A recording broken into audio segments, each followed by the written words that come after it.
Hello students, आप सभी का स्वागत है। वेलकम है 10th क्लास के इस मैथमेटिक्स के online channel maths with Manoj Sharma में। बेटा, सबसे पहले इस चैनल को सब्सक्राइब करो और बेल आइकन को प्रेस करो ताकि आपको सारी न्यू नोटिफिकेशंस मिलती रहें। और लास्ट में अगर वीडियो अच्छा लगे तो शेयर जरूर करें। बेटा, इस चैनल पे हम लोग 10th क्लास के मैथमेटिक्स को दोनों मीडियम्स में पढ़ते हैं, लेकिन आप लोगों की डिमांड पर इंग्लिश का एक अलग से वीडियोस बनाए गए हैं। वो आप प्लेलिस्ट में जाकर उनको चेक कर सकते हैं। यहाँ पर हम लोग दोनों मीडियम्स में पढ़ेंगे। तो बेटा, जो आज का ये वीडियो है इसको शुरू करते हैं। तो आज हम करने जा रहे हैं चैप्टर 8, दूसरा वीडियो है ये, ट्रिग्नोमेट्री, हिंदी में त्रिकोणमिति। ठीक है, और इसका पूरा नाम जो है त्रिकोणमिति के परिचय, इंट्रोडक्शन टू ट्रिग्नोमेट्री। हम करेंगे एक्सरसाइज 8.1 जो हमने पिछले वीडियो में स्टार्ट की थी, वहां क्वेश्चन 1 किया था। तो अब हम करेंगे क्वेश्चन 2 से लेके क्वेश्चन 6 तक, और ये इस एक्सरसाइज का सेकंड वीडियो है। बेटा ध्यान रखें, ट्रिग्नोमेट्री बहुत ही इंपॉर्टेंट ब्रांच है, मैथमेटिक्स की शाखा है, गणित की, उन बच्चों के लिए जिन्होंने आगे जाकर विज्ञान विषय को पढ़ना है। ठीक है, who wants to study science? So let us start. तो बेटा आज का जो है हमारा वीडियो वो शुरू कर रहे हैं हम एक्सरसाइज 8.1 से, और शुरू करेंगे क्वेश्चन नंबर 2 से। प्रश्न नंबर 2 क्या है? In given figure find tan p minus cot r। Hindi में प्रश्न है ये, आकृति में, ठीक है, tan p minus cot r का मान परिकलित कीजिए। आकृति में tan p minus cot r का मान परिकलित कीजिए। यानी आपको एक आकृति दे रखी है इस तरह से, ये देखिए, ये आपकी किताब में दी हुई आकृति है। ये एक समकोण त्रिभुज है जिसका नाम है PQR, जो कि Q पे समकोण बनाती है। P और R इसके न्यून कोण है। ठीक है, सॉरी, एक्यूट एंगल्स हैं, और Q is a right angle. यहाँ पर हमें क्या दे रखा है? We have given PQ is equal to 12 centimetre और PR बराबर है 13 सेंटीमीटर। ठीक है, और आपने क्या निकालना है? You have to find tan p minus cot r। आपको tan p minus cot r का मान ज्ञात करना है। सो चलिए सॉल्व करते हैं। Solution, let us start.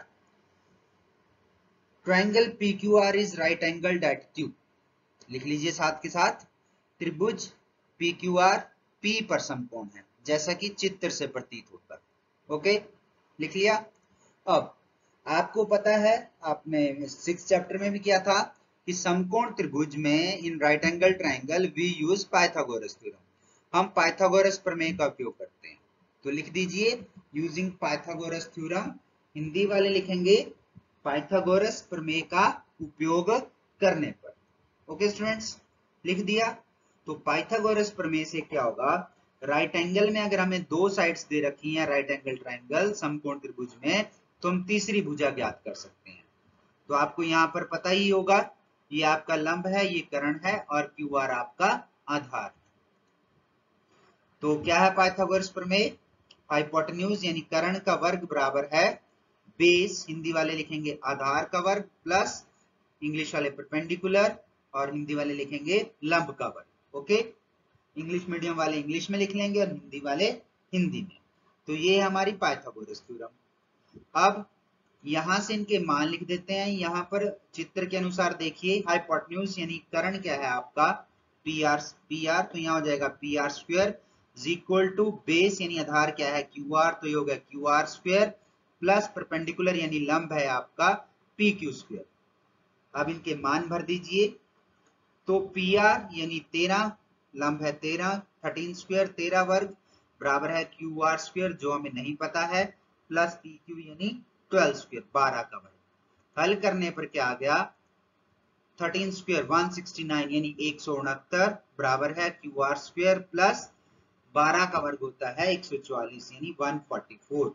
सो आपके पास आ गया 169 is equal to QR square plus 144।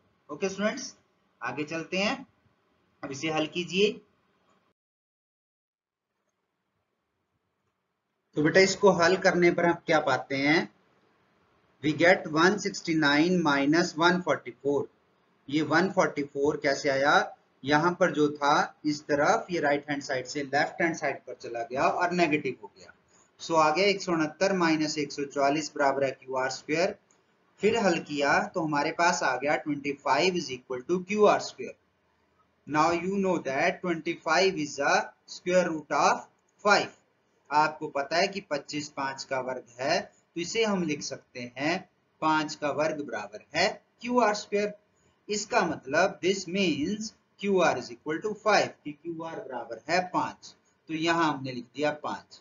यहां लिखने का यह फायदा होता है कि हम सिर्फ अब फिगर को देखकर इस जो भी एंगल या जो भी अनुपात हमें चाहिए उसे हम ज्ञात कर सकते हैं। We can write any trigonometric ratio by simply looking at the figure. In this question we want tan p minus cot r.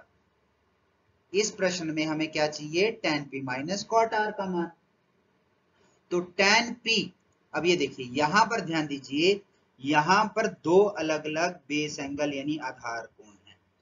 tan में है p और cot में है r। तो पहले tan p के लिए क्या करेंगे, इसे बेस, अगर इसे हम बेस एंगल ले लेते हैं तो p इस बेस एंगल के साथ ये बन गया हमारा बेस, यानी ये बना इसका आधार, राइट। और सामने वाली यानी सम्मुख अपोजिट साइड क्यू आर बन गई इसकी परपेंडिकुलर, पी लिख देता हूं, और ये बन गया इसका हिंदी में लंब एल। तो इस तरह से हमारे पास tan p का क्या मान आएगा, tan p बराबर है परपेंडिकुलर अपॉन बेस लंब बटे आधार। लंब है इसके लिए क्यू आर और आधार है P Q. So Q R upon P Q is equal to 5 upon 12, right students. इसी तरह से अब हमारा कॉट आर है दूसरा। तो कॉट आर अनुपात के लिए हम क्या करेंगे, चलिए मैं इनको रब कर देता हूं, यहां से मिटा देता हूं। अब हमारा आधार कोण बन गया आर, तो आर के साथ वाली ये भुजा बन गई हमारी आधार, ठीक है बच्चों। और इंग्लिश में ये बन गई बेस, और इसके ठीक सामने, इसके सामने ये वाली भुजा बन गई हमारी लंब, यानी इंग्लिश में परपेंडिकुलर। तो कॉट आर का मान क्या होता है, बेस अपॉन परपेंडिकुलर, हिंदी में कहें तो आधार बटे लंब। और देखिए आधार है इसके लिए क्यू आर और लंब है P Q, Q R upon P Q, और मान कितना आ गया 5 बटे 12, 5 अपॉन 12। अब क्या करना है, हमने tan p minus cot R निकालना है, तो वो कितना आ गया, इज इक्वल टू 5 बटे 12 माइनस 5 बटे 12, यानी 5.12 minus 5.12, that is equal to 0। तो ये आ गया हमारा tan p minus cot R का मान। ठीक है बच्चों, समझ आ गया। तो दोबारा बता रहा हूं, इंग्लिश मीडियम वाले बच्चों के लिए सेपरेट वीडियोस भी हैं, प्लेलिस्ट में जाइए, वहां जाकर आप देख सकते हैं। हाँ जी बेटा, तो नेक्स्ट क्वेश्चन है हमारा क्वेश्चन नंबर 3। क्या है, if sine is equal to 3 बटे 4। ठीक है बच्चे, calculate cos A and tan A, यानी यदि साइन ए बराबर है 3 बटा 4 तो कॉस ए और tan ए का मान परिकलित कीजिए। ठीक है, अब हमें क्या दिया है, किसी भी ट्रिग्नोमेट्रिक रेशियो की वैल्यू दे रखी है, किसी भी त्रिकोणमितीय अनुपात का मान। जैसे यहाँ पर साइन ए का मान दे रखा है कितना, 3 बटे 4। ओके, तो मैंने आपको बताया था कि इस खासकर इस प्रश्नावली के प्रश्नों में फिगर बहुत जरूरी है, जहां पर इस तरह के प्रश्न आएंगे त्रिकोणमितीय अनुपात। तो सबसे पहले आप एक फिगर ड्रॉ कीजिए कॉपी पे, ए बी सी समकोण त्रिभुज बनाइए ए बी सी, जिसका कोण भी समकोण होगा। ठीक है, अब ध्यान दीजिए यहां पर साइन ए है, ठीक है बेटा, तो हम आधार कोण यानी बेस एंगल क्या लेंगे, ए। ठीक है, तो इसी एक हिसाब से हमारे बेस यानी आधार और लंब डिसाइड होंगे। तो ए के साथ लगती भुजा ए बी, ये बन गई आपकी बेस और आधार। ठीक है, और ए के ठीक सामने वाली भुजा कोण ए के, वो होगी बी सी, ये बन गई आपकी परपेंडिकुलर, हिंदी वाले लिख लीजिए लंब। और ये सबसे लंबी भुजा बन गई हाइपोटेन्यूज यानी कर्ण। ठीक है, बना ली फिगर। चलिए अब सवाल को हल करते हैं। हल सॉल्यूशन। गिवन क्या दिया है, साइन ए बराबर है 3/4, यानी परपेंडिकुलर अपॉन हाइपोटेन्यूज। कहां से आया, साइन ए क्या होता है, आपने टेबल में देखा होगा, टेबल अपने सामने रखिए और उसको हो सकिए वीडियो शुरू करने से पहले बनाइए। सो परपेंडिकुलर अपॉन हाइपोटेन्यूज यानी लंब बटे कर्ण बराबर है 3/4। अब आप सोच रहे होंगे कि लंब बटे कर्ण 3/4 का मतलब है कि लंब 3 हो गया और कर्ण 4 हो गया, यानी लंब यानी बीसी और कर्ण यानी एसी। आप सोच रहे होंगे कि बीसी और एसी 3/4 है, मींस बीसी 3 और एसी 4, लेकिन मैंने क्या लिखा है, बीसी 3 के और एसी लिखा है यहाँ पर, ये देखिए आप 4 के। मैंने ऐसा क्यों लिखा है, देखिए क्यों, वो इसलिए लिखा है, अब मान लीजिए आपके पास है 6/8, सपोज कीजिए 6/8, 6/8 क्या होता है, 3 गुना 2 बटे 4 गुना 2, यानी 2 कॉमन फैक्टर है, दोनों में कॉमन है, ठीक है, सार्व है, तो 3/4 आ गया। इसी तरह से अगर मैं लिख दूं 9/12 ले लूं, तो यहां पर भी अगर आप देखेंगे 3 तिये 9 होते हैं और 4 तिये 12 होते हैं, तो यहां पर भी ये कट गया। इट मीन्स ऐसा कोई भी, ठीक है, संख्या या भिन्न जो किसके बराबर हो, 3 के बटा 4 के, यानी 3 और 4 को गुणा किया गया है लेकिन किससे, बराबर संख्या से, तो वो सारे ही 3/4 होते हैं। तो इसलिए हम बीसी और एसी को 3 और 4 नहीं लिखते हैं, हम क्या लिखते हैं इनको, बीसी को लिखेंगे 3 के का कोई भी मान हो सकता है, ठीक है, 2 3 4 5। इसी तरह से एसी को 4 के, जो मान के का बीसी में होगा वही मान के का एसी में भी होगा, ठीक है, तो इसलिए हम इसको 3 के और 4 के लेते हैं। ओके बेटा, क्लियर। चलिए, अब आपको पता है कि राइट एंगल ट्राइंगल है, तो इसमें क्या लगती है, पाइथागोरस थ्योरम, तो लिख दीजिए यूजिंग पाइथागोरस थ्योरम, ठीक है, पाइथागोरस प्रमेय का उपयोग करने पर, कर लिया। फिर अब पाइथागोरस प्रमेय क्या है आपको पता ही है, हाइपोटेन्यूज का स्क्वायर यानी कर्ण का वर्ग बराबर है बेस यानी आधार का स्क्वायर या हिंदी में कहें वर्ग, प्लस परपेंडिकुलर यानी लंब का स्क्वायर। ओके, तो अब मान भर दीजिए, हाइपोटेन्यूज है आपका AC square is equal to base यानी AB स्क्वायर और प्लस परपेंडिकुलर यानी लंब की जगह आ गया BC स्क्वायर। ठीक है बच्चों, अब जो जो मान आपके पास है आप उनको भर दो, तो क्या आ जाएगा आपके पास, अब आपके पास आ जाएगा 4k square is equal to base की जगह AB स्क्वायर और आधार की जगह प्लस 3k स्क्वायर। सॉल्व करेंगे, क्या हो गया, 16k स्क्वायर, 4k का स्क्वायर करोगे आप तो ये आ जाएगा 16k square is equal to AB square plus 9k square, तो ये ब्रैकेट यहां से हट जाएगी, तो यहाँ आएगा 16k स्क्वायर। ठीक है बेटा, तो क्या आ गया 16k स्क्वायर, अब 9k स्क्वायर इधर आकर माइनस हो जाएगा, minus 9k square is equal to AB square. इसको भी सॉल्व करेंगे तो आ जाएगा 7k स्क्वायर, यानी AB स्क्वायर को पहले लिख दिया इज इक्वल टू, इन दोनों को माइनस करके आ गया 7k स्क्वायर। अब 7 जो है परफेक्ट वर्ग, ठीक है, पूर्ण वर्ग नहीं है, इसलिए क्या करेंगे, AB इज इक्वल टू या AB बराबर है वर्गमूल 7k, अंडर रूट 7k आ जाएगा, k बाहर आ जाएगा और 7 का अंडर रूट, तो AB का मान कितना आ जाएगा आपके पास, अंडर रूट 7k। तो यहां पर आप लिख सकते हैं अंडर रूट 7k बेस के ऊपर। अब हमने क्या निकालना है, कॉस ए, तो कॉस ए क्या है, बेस अपॉन हाइपोटेन्यूज यानी आधार बटे कर्ण। ओके, तो आधार यानी base is equal to under root 7k and hypotenuse यानी कर्ण is equal to 4k, k से k cancel, so cos A is equal to under root 7/4, cos A का मान आ गया अंडर रूट 7/4। ठीक है बच्चे, चलिए अब आ जाते दूसरा, क्या ज्ञात करना है, tan ए। tan ए क्या है, परपेंडिकुलर, अब मैंने शॉर्ट फॉर्म में लिखे हैं, P stands for perpendicular upon base, लंब बटे आधार। नहीं याद हो तो पंडित बद्री प्रसाद हर हर बोल वाला फार्मूला जरूर लिख लें।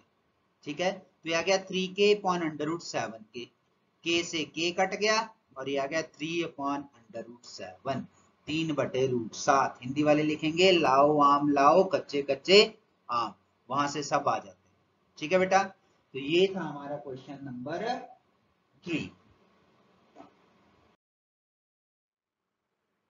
तो बच्चों हमारा क्वेश्चन नंबर 4 है, यदि 15 कॉट ए बराबर है 8 हो तो साइन ए और सीकेंट ए का मान ज्ञात कीजिए।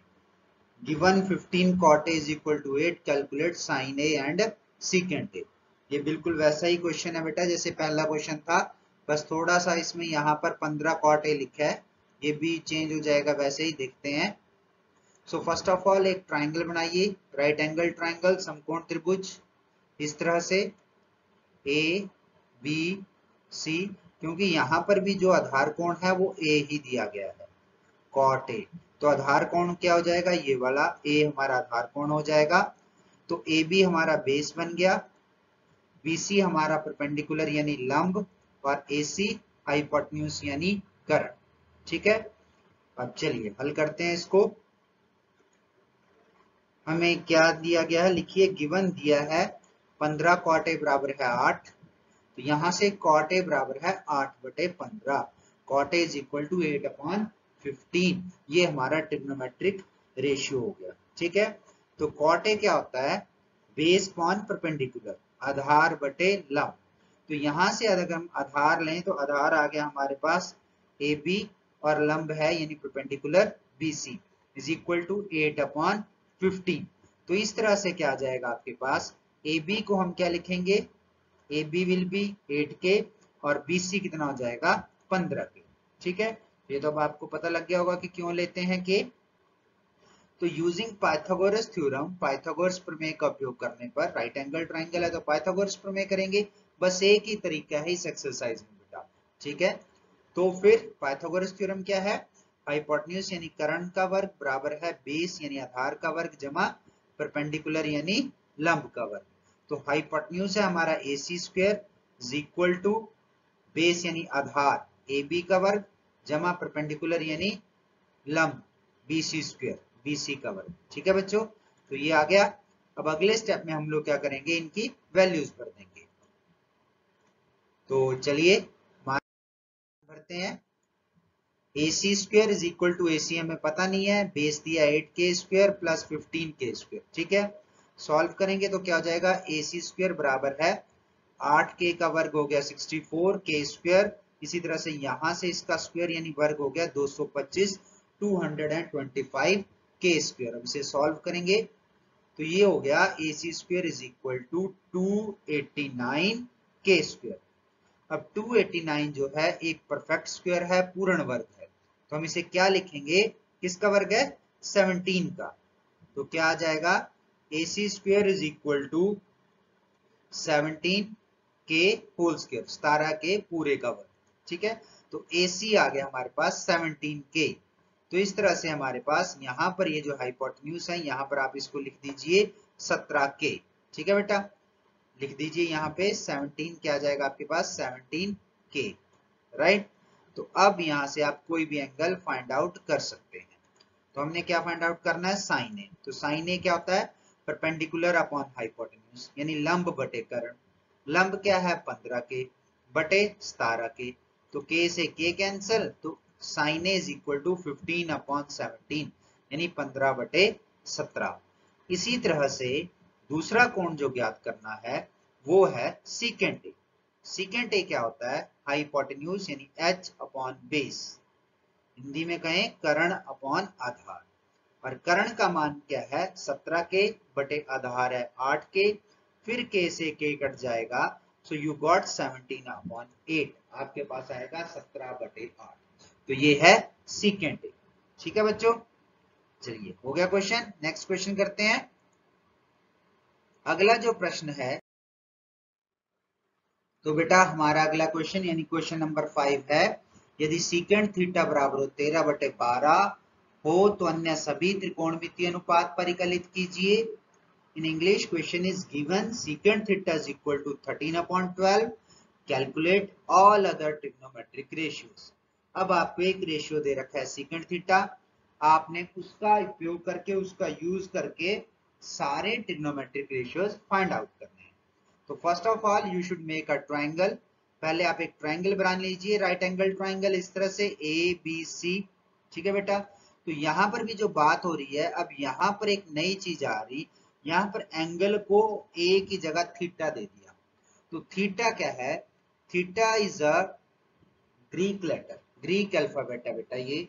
जिस तरह से आपकी एबीसी या अ आई हिंदी में होती है, उस तरह से ग्रीक लैंग्वेज में उनकी जो अल्फाबेट है वो है अल्फा बीटा। तो उसमें से एक वर्ड है थीटा, जिसका प्रयोग हम कोण को बताने के लिए करते हैं। ठीक है, it is use to denote an angle. So ये है थीटा ग्रीक लेटर। तो अब हम थीटा यानी जो कोण ए पे बन रहा है उसको हमने नाम दे दिया कोण को थीटा। जिस तरह से हम मानकर चलते हैं ना, मान लो कोई संख्या x, तो इसी तरह से कोण को माना जाता है, मान लो कोई कोण थीटा, लेट एनी एंगल भी थीटा। ठीक है बेटा, तो ये है थीटा। तो थीटा के आधार से हमारा बेस यानी आधार हो गया ए बी और परपेंडिकुलर बी सी। ठीक है, वैसे ही सामने वाली साइड परपेंडिकुलर होगी, सम्मुख भुजा अपोजिट साइड, और ये कर्ण हाइपोटेन्यूज। तो चलिए सॉल्व करते हैं। गिवन दिया है secant theta is equal to 13/12। ठीक है बच्चे, तो सीकेंट थीटा क्या होता है? हाइपोटेन्यूज अपॉन बेस, कर्ण बटे आधार। और कर्ण कितना है? यहाँ पर कर्ण क्या है? AC, और आधार क्या है? AB। तो ये हो गया 13/12, 13/12। तो इस तरह से हमारे पास क्या आ जाएगा? Therefore AC is equal to 13 k, AC का मान हमने 13 के रख लिया, and AB is equal to 12 k, और AB का मान 12। ठीक है बेटा, अब वही क्या, राइट एंगल ट्राइंगल है, पाइथागोरस थ्योरम।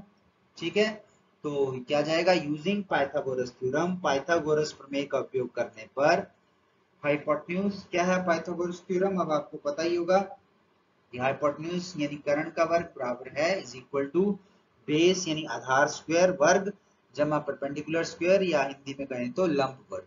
ठीक है बेटा, अब क्या हो जाएगा? अब इनके मान भर देते हैं।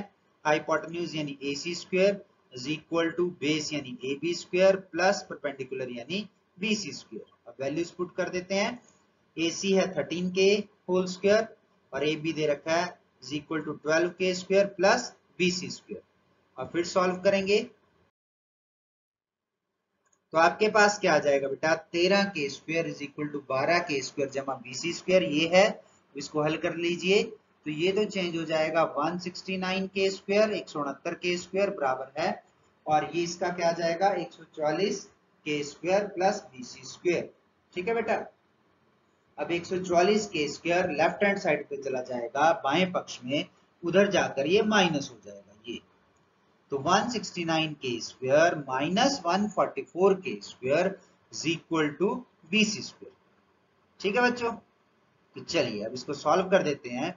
कितना हो गया? 25 k square is equal to BC square. 25 एक परफेक्ट स्क्वायर है, पूर्ण वर्ग है, तो BC square is equal to 5 k whole square, ये ब्रैकेट के अंदर लिखा है मैंने, 5 के का वर्ग। तो BC इज इक्वल टू आ गया 5 के, BC आ गया। अब आप कोई भी एंगल फाइंड आउट कर सकते हैं। तो हमें सीकेंट दिया था, तो साइन से शुरू करते हैं। तो BC आ गया 5 के। अब साइन थीटा, साइन थीटा क्या होता है? परपेंडिकुलर अपॉन हाइपोटेन्यूज, लंब बटे कर्ण। लंब कितना आ गया? 5 के, कर्ण है 13 के से के कट जाएगा आपका, सो यू गेट 5/13। कितना आएगा उत्तर? साइन थीटा बराबर है 5/13। ठीक है बेटा, बाकी कोण ज्ञात कीजिए। Cos theta, so cos theta क्या है? बेस अपॉन हाइपोटेन्यूज, आधार बटे कर्ण। आधार है आपका 12 के, यहां से फिगर से देख सकते हैं आप, तभी ये सामने है, 12 के बटे 13 के, फिर के से के कैंसल, तो आपके पास क्या आ गया? 12/13। ठीक है बेटा, इसी तरह से tan थीटा यानी टेंजेंट थीटा क्या होता है? परपेंडिकुलर अपॉन बेस, लंब बटे आधार। अब तो आपको याद हो गए होंगे। तो लंब है 5 के, आधार है 12 के। ठीक है, तो के से के कट गया, तो उत्तर आ गया 5/12। ठीक है बेटा, अब नेक्स्ट है सीकेंट, आपको दिया हुआ था, तो अगला आ जाएगा कोसिकेंट थीटा। कोसिकेंट थीटा होता है हाइपोटेन्यूज अपॉन परपेंडिकुलर। अगर नहीं याद रहे तो कोसिकेंट थीटा रेसिप्रोकल होता है साइन थीटा का, व्युत्क्रम होता है साइन थीटा। साइन थीटा होता है परपेंडिकुलर अपॉन हाइपोटेन्यूज, तो उसका उल्टा हो गया हाइपोटेन्यूज अपॉन परपेंडिकुलर, यानी कर्ण बटे लंब। तो 13 के बटे 5 के से के कट गया, यू गॉट द आंसर 13/5, 13/5। अब अगला है कॉट थीटा। कॉट थीटा क्या है? बेस अपॉन परपेंडिकुलर, यानी रेसिप्रोकल व्युत्क्रम है किसका? टेंजेंट का। तो टेंजेंट था परपेंडिकुलर अपॉन बेस, तो यहाँ क्या बन गया? बेस अपॉन परपेंडिकुलर, यानी आधार बटे लंब, उल्टा हो गया ये। तो आधार है 12 के बटे 5 के से के कट गया, तो आपके पास उत्तर आ गया 12/5, और 12/5 यानी 12/5। तो ये हो गए हमारे सारे एंगल्स। ठीक है बच्चों, अगला क्वेश्चन करते हैं। अगला क्वेश्चन है प्रश्न नंबर 6, आज का आखिरी प्रश्न है। यदि कोण ए और कोण बी न्यून कोण हो जहां cos A बराबर है cos B, तो दिखाएं कि कोण A बराबर है कोण B। If angle A and angle B are acute angles such that cos A is equal to cos B, then show that angle A is equal to angle B। ठीक है, अब कोई फिगर नहीं दे रखी है। प्रश्न है कि ए और बी दो कोण होते हैं जैसे राइट एंगल ट्राइंगल में, समकोण में, वो दोनों न्यून है और कॉस ए और कॉस बी का मान भी बराबर है। तो आपने सिद्ध करना है कि कोण ए बराबर है कोण बी। तो इस तरह से ये हमारा समकोण त्रिभुज हो गया। This is our right angle triangle. अब इसके नाम थोड़े से इस तरह से लिए हैं, क्यों? क्योंकि यहाँ पर ए और बी न्यून कोण है, एक्यूट एंगल्स हैं। तो ये हो गया ए और ये हो गया बी, ये दोनों न्यून कोण हो गए, और सी हो गया समकोण राइट। ठीक है, तो चलिए सॉल्व करते हैं। सॉल्यूशन, पहले हम लेते हैं cos A with respect to angle A. ये कोण ए की बात करते हैं। ठीक है, इसको मैं सफेद स्याही से लिख रहा हूं। तो कोण ए, अब इसके हिसाब से ए के हिसाब से बेस यानी आपका आधार हो गया ए सी, ये हो गया आपका आधार, और लंब यानी परपेंडिकुलर हो गया बी सी, तो इसको बोलेंगे हम लंब। ठीक है बेटा, तो यहां से cos ए क्या आ गया? बेस अपॉन हाइपोटेन्यूज, और ये हुआ आपका कर्ण। ये कर्ण दोनों ही स्थिति में सेम रहेगा, हाइपोटेन्यूज। बेस अपॉन हाइपोटेन्यूज यानी AC अपॉन AP, बेस यानी आधार, AC बटे कर्ण AP। इसी तरह से जब हम कोण को चेंज कर लेंगे cos B, ठीक है, अब cos B के लिए क्या होगा? अब हमारा आधार कोण जो है क्या हो गया? आधार कोण को मैं इसको पीले रंग से लिख देता हूं। अब ये हो गया बी, ये हो गया बी। तो आधार भी क्या होगा? ये वाली साइड बन गई हमारा आधार यानी बेस, और ठीक इसके सामने वाली साइड ये बन गई हमारा परपेंडिकुलर यानी लंब। ठीक है बेटा, तो इसी तरह से cos b क्या आ गया? फॉर्मूला वही है, बेस अपॉन हाइपोटेन्यूज, आधार बटे कर्ण, परंतु आधार हो गया BC, कर्ण रहा AB। ओके बेटा, अब क्या कह रहे हैं? cos A is equal to cos B। Since क्योंकि cos A बराबर है cos B के, तो AC बटे AB किसके बराबर होगा? क्योंकि अगर ये दोनों साइड्स बराबर हैं तो ये दोनों ही बराबर होंगी। सो देयरफॉर अतः AC बटे AB बराबर है BC बटे AB। अब आप यहां पर आपके पास दो फ्रैक्शंस हैं, दो भिन्ने हैं ये, जिनके डिनोमिनेटर यानी हर बराबर है। अगर हर बराबर हो तो अंश भी बराबर होते हैं। तो इस तरह से क्या आ जाएगा हमारे पास? या और या AC is equal to BC, ये यहां से आ गया। ठीक है, अब AC और BC यानी ये दोनों साइड्स बराबर हैं, तो जिस त्रिभुज की दो साइडें बराबर होती हैं उसे हम क्या कहते हैं? समद्विबाहु त्रिभुज। The triangle with two equal sides is known as isosceles. तो हम क्या लिखेंगे? Therefore triangle ABC is isosceles with AC is equal to BC। अतः त्रिभुज ABC समद्विबाहु है जिसमें AC बराबर है BC। ओके बेटा, अब इक्वल होगी तो हम सीधे कह सकते हैं समद्विबाहु त्रिभुज में क्या होता है? आइसोसेलेस ट्रायंगल में जो साइड्स इक्वल होती हैं उनके अपोजिट एंगल्स भी इक्वल होते हैं। तो हम सिंपली लिखेंगे देयरफॉर अतः angle A is equal to angle B, कोण A बराबर है कोण B। ठीक है बेटा, तो ये था क्वेश्चन नंबर 6। चलिए आगे।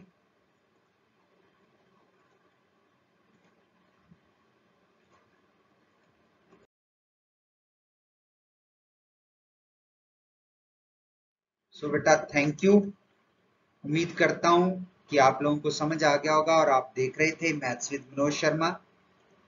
सो once again thanks for watching. मैं बार बार बता रहा हूँ, ये हिंदी इंग्लिश मीडियम और प्योर इंग्लिश मीडियम में भी वीडियोस उपलब्ध हैं। बेटा आप उस पे जाइए प्लेलिस्ट में, वहां आपको वीडियोस मिल जाएंगे।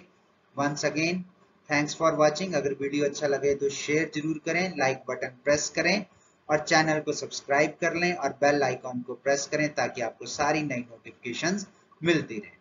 थैंक यू बेटा, have a nice day, bye bye.